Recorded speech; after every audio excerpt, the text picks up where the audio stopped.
Hola.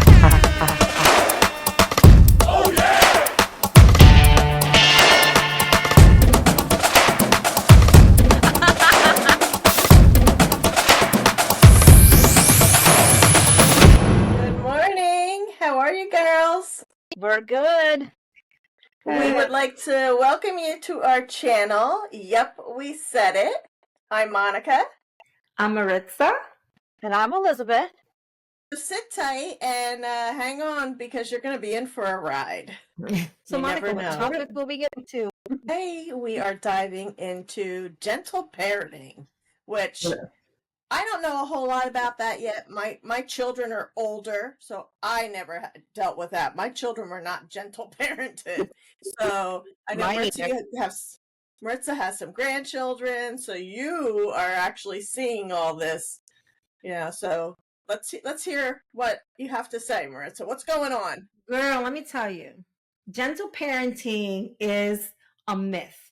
I don't know who the hell came out with this philosophy that we need to gentle parent our children. This week I've been babysitting and I'm like trying to be very gentle because that's how my daughter does it. But there are times that I'm like, boy, we gotta go. We got 5 minutes to get to the school. And he's like, can I have 5 more minutes? I need to relax for a minute. I mean, he has a routine, and I'm like, why do I have to adapt to his routine? I think it's making our children soft right now. Yeah. I mean, I definitely didn't gentle parent. I was a single mom. I'm like, better get up, get in the car. It's time to go. The kids knew they better have their seat belt on by the time my key hit the ignition. And that was your routine. Well, yeah. Well, they knew. Like they knew. And they Their knew. seatbelts were on. Yep. As soon as my key hit the ignition, they'd be ready to go. So, yeah, definitely wanting a gentle parenter over I here. don't understand that. Monica, I know that you were recently helping with your nephews and niece, right? Yes, and she is probably she's not gentle parenting. But it's funny because excuse me, she has a 10-year-old, a 3-year-old, and a newborn. And they like the older one has just his routine. He gets himself up in the morning. He already has his clothes. He gets dressed. He comes up and he waits to go. There's no way he's getting 5 more minutes, But he knows his routine and he gets in the car. Mom takes him down to the school bus, and I don't know if it's the children too. Like he is so laid back and chill. Like this morning, he said to me, because I brought him to the bus stop this morning, and he says to me, we have a couple more minutes. He said, I'm going to run down and get my Switch. And I'm like, nah. I said, here's my phone. And I was coloring, like I always do. And I said, here, just color a little bit, until the bus comes. I'm like, you don't need to go get your Switch, for a whole 5 minutes. But he's like, okay, because he didn't have a choice, basically. But my niece will give them choices, but not that's the only, like how it is for every situation. So it's different. And this actually, like, talking on this subject, what comes to my mind with how gentle everybody's been and how it's so different than I raised my kids, you guys raise your kids. It's like it's making me think of like sports today where like, there's no winning and losing. Everybody gets a participation trophy.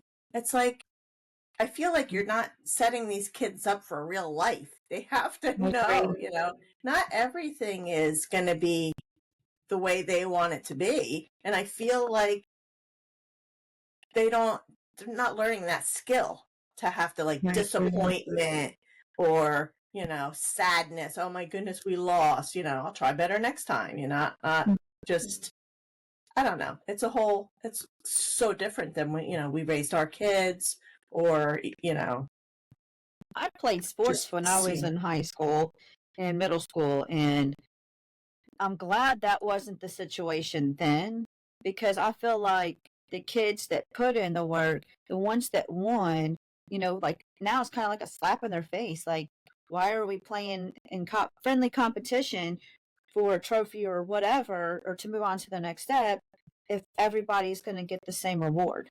Mm-hmm. It's not fair to the people that have the skills or, Yeah. just put in the work. Because, I mean, not everybody that plays a sport or, whatever the competition is, has the same skills or does the same amount of work. I mean, I could see it for like maybe a toddler, preschooler, kindergarten. Little. Yeah, I could see that being a fair way of teaching them just the sportsmanship if they're like under the age of maybe 6 or 7.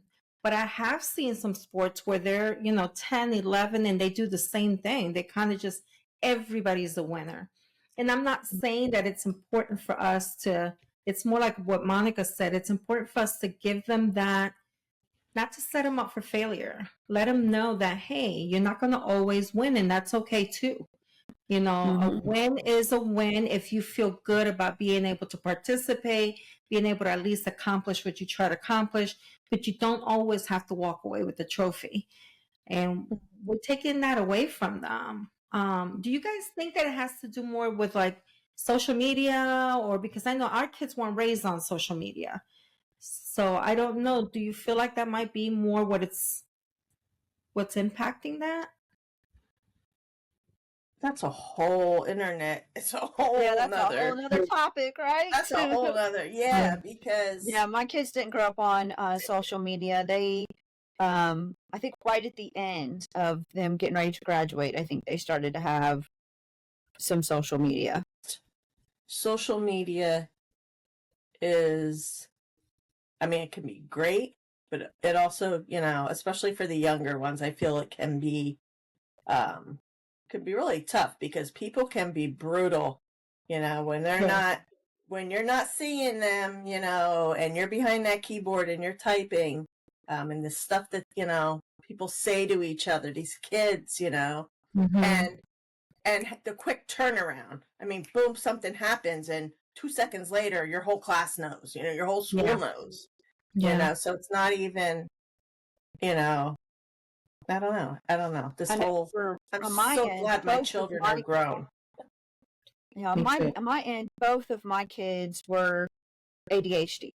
But I didn't treat them any different. However, I was an advocate for them when it came to schooling because, they may have needed a little bit more time on a test or whatever. But my daughter, she excelled really well at reading. And her teachers would ask, like, can she read these books? I'm like, if she can read them, she can read them. Now I had a more difficult time with my son in school, and I really had to be his advocate and advocate for him. He excelled in math and he excelled in numbers and percentages. But it was a little bit of the, they were really smart and they were hyper, but then if they figured something out, they became bored. So then the school would be like, oh, they're not on task, or, oh, they don't want to do this work. I'm like, my son would have it figured out to the percentage of how many assignments did he have to do, what he had to make on that assignment in order for him to pass class. I'm like, you guys aren't even paying attention to that. I feel like the school system that we have makes it seem like all the kids need to fall in one mold, and they don't. None of them do. I agree. I was going to ask you a question. You said with the ADHD, did you feel like gentle parenting was required at times, or did you still feel like parenting, you did, what you thought you had to do across the board? And did they both get the same kind of parenting? Yeah, they both got the same kind of parenting from me. Being a single mom, there was just me. My daughter did have to watch her brother while I was at work. So there was that dynamic thrown in with the older sister having to take on the responsibility of watching the younger sibling. And I think that with a lot of families where the older sibling watches the younger one. But no, I mean, I couldn't be a gentle parent because I had to play both roles. So, I had to be the disciplinary and the comforter. Now, I did comfort my kids. I did, we would I'd have them both cuddled up with me side by side. We'd watch movies or cuddled up beside me while we laying in bed or whatever. But when it came to discipline, oh, I was definitely disciplined. I did not do the soft parenting that is going on these days. I know a lady who her child gets on her phone and knows how much money she has in her bank account and spends her money. And I'm like, I would never. I don't think my kids would ever. I'm like, I don't understand that. I don't understand that at all. I don't either. I mean, I guess I want to play devil's advocate. I want to be able to say, to an extent, I can appreciate that our young parents now are trying things differently because they're not trying to stay in that same mindset that I grew up in or that they grew up in. Because I know for me, discipline, my mom's discipline wasn't discipline. That was abuse. But then when I disciplined my kids, I was kind of like still learning. So I question myself now. What did I do right? What did I do wrong? There should have been some different things done. And I did. I changed some of the things that I learned, negative behaviors that I learned from my parent to when I was parenting. And then now my kids are doing something different. To me, they're taking it to the extreme at some point, but I have to give them credit because that does take a lot. I think it takes more work, more energy, and more effort to try to gentle parent than if you just like, look, this is what we're doing. Boom, let's go. Get in the car instead of, okay, so what do you want to eat for breakfast? Oh, you don't want that? Okay, let me make you something else. Do you want this? Oh, you don't like that. So let me make you this. All right, now you got to go get dressed. Oh, you need 5 more minutes? Okay, you got 5 more minutes. That takes a lot of energy. Maybe it's just me because I'm older. I don't have the time and energy. Wow. No, I'm sitting there like 3 questions Really? There's ago. not that many choices? Okay. Yeah, maybe, the first choice, but it would be, do you want this or this? Pick one. You're getting one or the other. If you don't pick it, you don't get breakfast. I remember when Emily was little, and you guys know I'm no big cook or anything. But I didn't starve my children. And we went to the pediatrician, and I don't know how old was Emily? She was probably about 8 or 9. And I don't know what they were talking about. And she tells the doctor that I don't feed her. Mind you, she's a little chunky thing. Okay. I don't feed her. And he says to her, because I'm thinking like, oh my gosh, right? Like right when she said that, I'm like, I feed her, I'm thinking all this stuff. He says to her, he said, do you have peanut butter at home? She goes, yeah. He goes, do you have jelly? Yeah. Do you have bread? Yeah. He goes, then go make yourself a peanut butter and jelly, he tells her. And I was like, oh, thank you. Like, I'm thinking he's going to be like, what? You don't feed your child, And he said to her, like, you're big enough. Go, the stuff is here. Go make it yourself if you're hungry. But I was like, oh, I like that. I thought, oh, God, I'm getting in trouble here. Oh, yeah, they'll tell on you in a heartbeat. They will tell on you in a heartbeat. But at the same time, I wonder, is that because we give them that permission and that leeway? Or because I remember if I was to open my mouth and say something that I was not supposed to share, that look, I would not get a word spoken to me. It was just the look. Yeah. And that was it. I was shut down. I knew, okay, that's not okay for me to say that. Now you give the kids the look and they're like, why are you looking at me like that? It makes it even worse because now they're bringing it to attention that you don't like this. I'd be like, and they're like, why are you looking at me like that? What is it? I'm like, great. You just ratted me out. Did you ever ask your kids how they thought about the way you parented whenever they were growing up?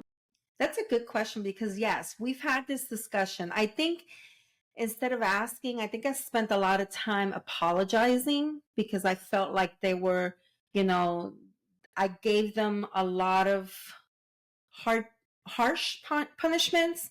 Like you're not getting TV for a month instead of a week, or you're not doing, some of it was extreme.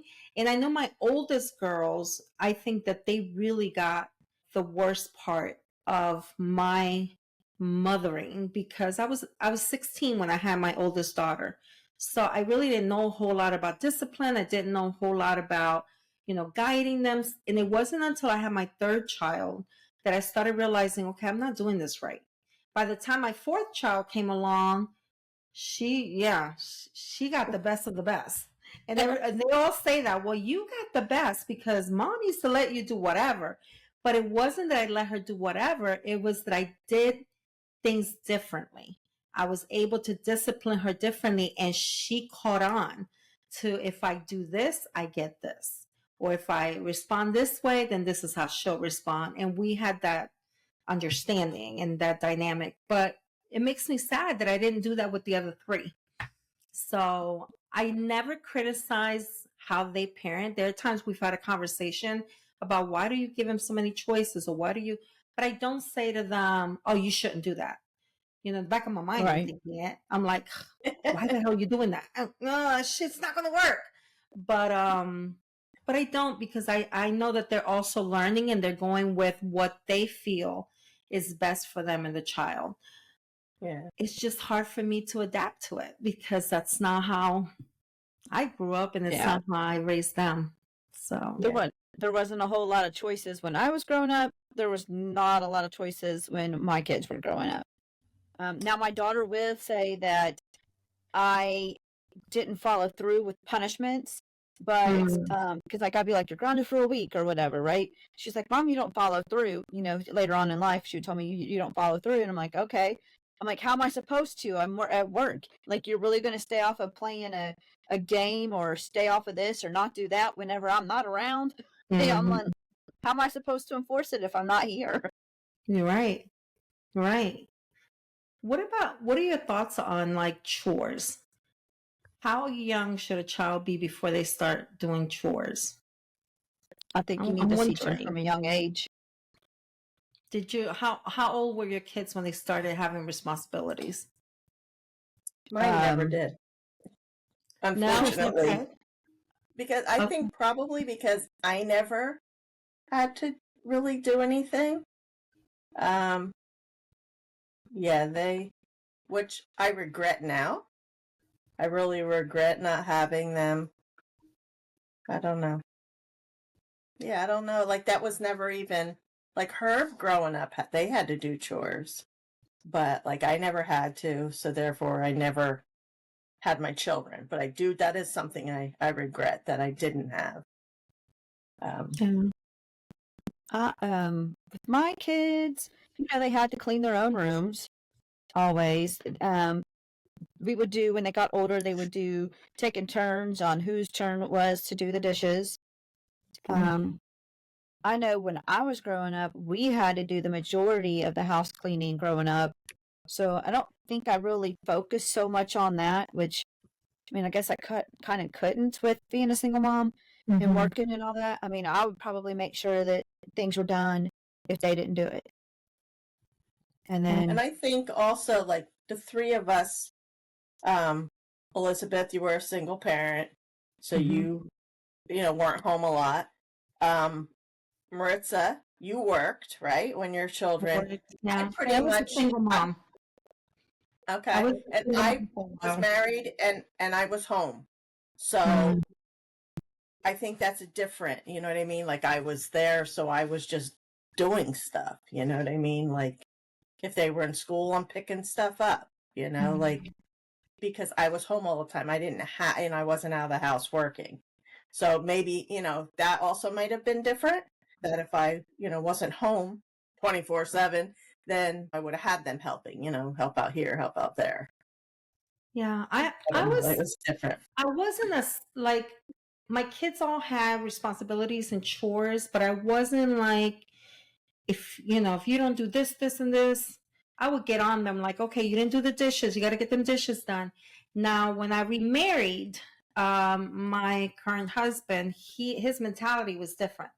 He had a militant mentality where there was literally like at 5:00 the trash has to be out, 6:00 those dishes had to be cleared. And my kids weren't exposed to that because I was a little bit more lenient. And I would just get on them and say, if you don't do them dishes this Saturday, you're not going anywhere. but I wasn't like at 5 o'clock, it's got to get done. So we struggled with that because by the time my kids were teenagers, they already were set in certain habits that I had allowed. And then his mentality was different. So it kind of caused us to bump heads a little bit. But on the good side of it all, I do feel like it taught them some things that they needed. And I think that that was a negative view that I had at the moment. But now when I see it 20 years later, I see some of those habits in them where they are doing certain things that, okay, I've got to get this done before I leave the house. So I got to make sure that I do. And it makes me kind of smile because I think at the same time, even though I thought it was harsh, they still picked up on it. Now they do a little bit differently with their kids. They give them choices, so they get chores, but they have the choice. And sometimes one if they they wanna do it, they do it. Yeah. So I don't know. There's a balance. Monica, you said that you regret not doing it. Why do you feel that way? Because I feel that they just didn't learn, like just little stuff about taking care of the house. No. Doing put your dishes away, do your dishes, not put it in the sink and it sits there until somebody does it, like it's Yeah. not going to get done by itself. So if you're not doing what you should be doing, somebody else is going to have to do your job. Yeah, I just feel like I just gave them, even take out the garbage, like you said, do the dishes. Who is that going to hurt? Anybody can do that kind of stuff, and I just never, I don't know. Time really something that I, had really even thought about. Yeah. But did your kids get allowances, or they just, this is what you know do? what? No. At first, no, they just had to do chores. They would get privileges. I couldn't really, we weren't financially in a place where I can afford to give them an allowance. So we would do things like, okay, if we get A, B, and C done, then, we'll go to the park this weekend. Or if and then they will, what I started to learn as they got a little bit older was that the way for me to really get them to do what they needed to do was keep them as a group. If one doesn't do something, everybody's responsible. So this way they were holding each other accountable, especially my oldest girls. I would be like, if, Jim Jr. or, doesn't do blah, blah, blah, blah, you girls are responsible because you're here. So you're not going to go anywhere. And that I started to realize that was working because I was teaching them also to be accountability partners and to also learn how to give direction. I think that my oldest daughter really grasped that, being because she was the oldest. She was I always held her accountable. Oh, she didn't do her homework. That was your fault. So you're not going anywhere Saturday. And she would be like, so as she got a little bit more, like in her 15, 16, she was like, we got to get homework done before mom gets home, and so it kind of taught them that. But there was no money. It was just other things that I paid them with. Yeah. Yeah. To take my kids to the skating rink every Saturday. And then and every Friday when I got paid, we'd go to eat at the local Mexican restaurant.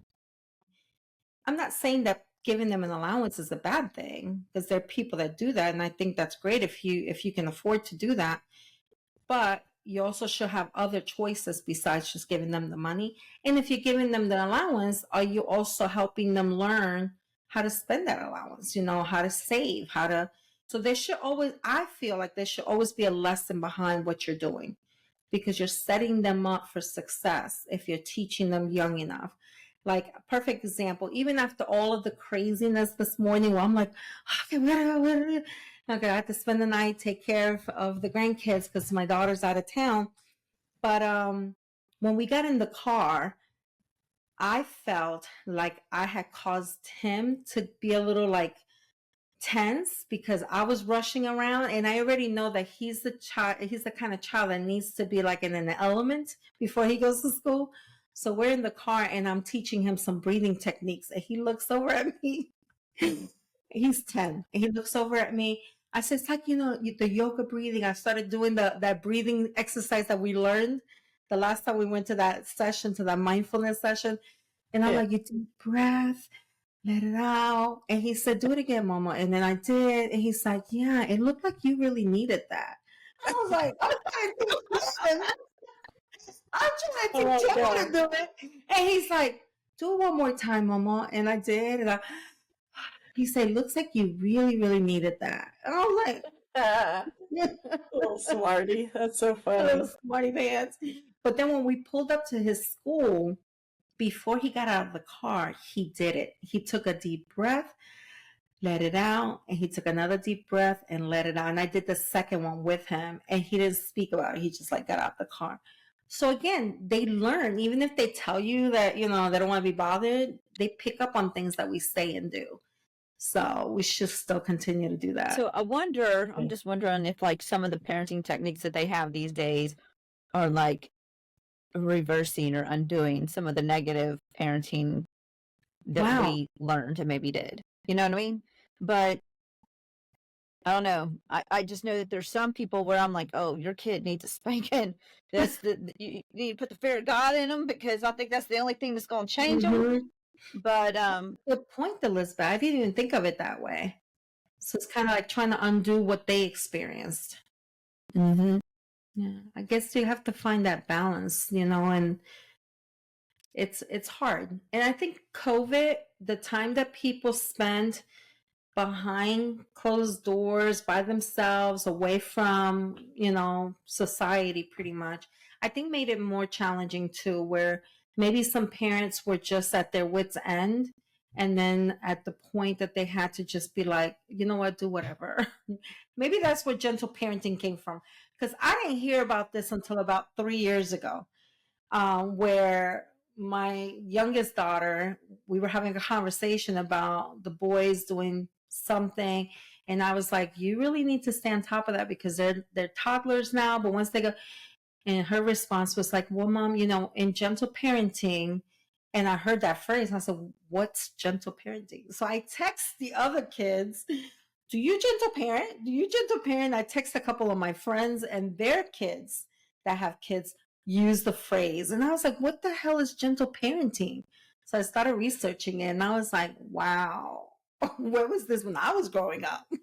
Right? Yeah. So I get it. But I think that they also need to be open to, am I giving them too much freedom and not enough? Kids want discipline. Yeah. I don't care what no one says. Kids want discipline. And they need consequences. They need to know there's consequences for their actions. I also was just thinking how I know your grandchildren, and they are all chill, mellow, good kids. Yeah, they are. So I think it's a little bit easier for them to do that. Like if they had some of these kids, they're just out of control, even as toddlers. You know what I mean? That I think maybe that might not work for them. You know what I mean? But your kids, your grandkids are all good kids. So I think that might be. That's true. I didn't think about that. Yeah, that might make a huge difference. Do you remember the story of Helen Keller? She was blind and deaf, and they felt like she was kind of unruly or whatever, but it took that special teacher to come in and show her something different than what she was already exposed to, and how she just changed. I wonder if that's what gentle parenting is. That's I mean, I've never heard the term until now, but oh yeah, I told you, I just learned it not too long ago myself. But I'm wondering if that is, just kind of like giving them a different skill set or a different way of processing versus yelling or punishing them or taking something away from them. So maybe I need to just learn it a little bit better and understand it so that then I can appreciate it. This morning I was not appreciating it. This morning I was like, what the hell is going on? I thought I was the adult here. But because you were all getting And yourself that's all what crazy. He and wasn't. he wasn't.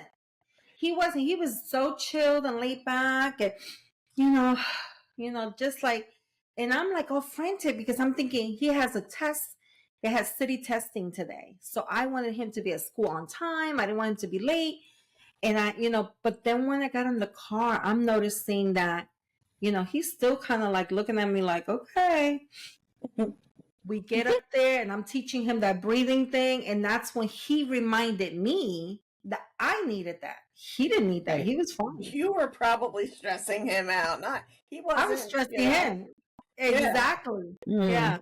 He was like chill. Like, oh, he's such an obedient child, which makes it even more difficult because even though I'm saying, okay, we're going to be late. Come on. He's not like talking back to me like, oh, I don't want to go to school. Oh, no, he's like, it's going to be okay, Mama. He's trying to, let me know it's okay if we're 5 minutes late. It's okay. And I'm like, no, we can't be late. I got things to do. So yeah, we don't want them to think it's okay to be late because it's really not. He's like, yeah, it's gonna be okay. He's very chilled and laid back. Maybe I need to learn something. Maybe somebody should gentle parent me. Right? Shit, I'm gonna tell my husband to learn the technique so he could use it on me. Good luck with that. Yeah. He'll look at you like, what the hell are you talking about? He'll be like, oh, you really lost it this time. It's like, I'll gentle parent you. You know how they act like they're your daddy sometimes. I'll be like, gentle parent me. Hey, don't yell at me. Hey, Daddy. Okay, Daddy. That's a conversation for another time. That's another topic. The gentle parenting from the daddy, from the big daddy. Big Daddy. Well, ladies, I think that this is a topic that we're going to have to come back and revisit. I would love to be able to revisit this topic with one of our gentle parenting parents. Oh. What do you think? Maybe I think That would be good. I'd like to also have my daughter in because she's not a parent yet. I would like to have her listen in to, to one of your gentle parenters, to see if that's something. Is she going to be old school or is she going to be trying this new stuff? So maybe we can bring our kids in on that one if they'll join us. Yeah. Thank you everyone for joining us. If you like our channel, please subscribe, like, share with your friends. Come back and join us again to see what we talk about next.